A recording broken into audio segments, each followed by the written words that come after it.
Piazza Giovanni a Cagliari c'è del degrado, ci sono delle problematiche. Il signor Renato Masala è un frequentatore di questa piazza da tanti anni. Qual è il suo punto di vista?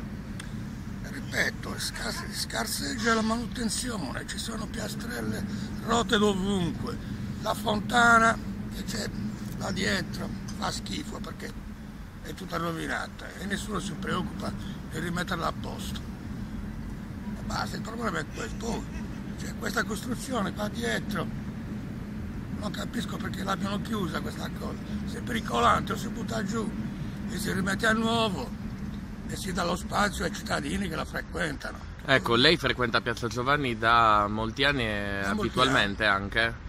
Abitualmente? Sì, Ecco, queste criticità portano dei problemi anche a lei che frequenta la piazza? e beh certo.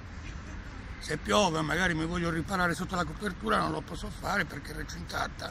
Faccio un'ipotesi. Altri problemi, ripeto, è la scarsa manutenzione.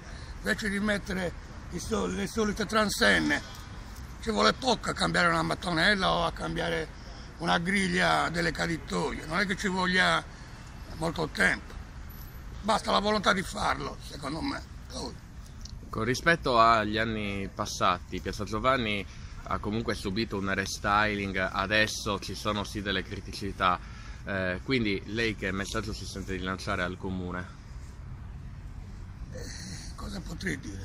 Ripeto le solite cose, cioè c'è scarsa vigilanza, perché poi la notte magari è frequentata da persone poco affidabili, diciamo così, io le chiamo così, e basta. Ci sono, che lei sappia, degli episodi pericolosi che capitano di notte? Beh, qualche volta è successo, magari spaccio, qualcosa, c'era. Poi i ragazzi che giocano con quel cavolo di pattine a rotelle che saltano sulle panchine.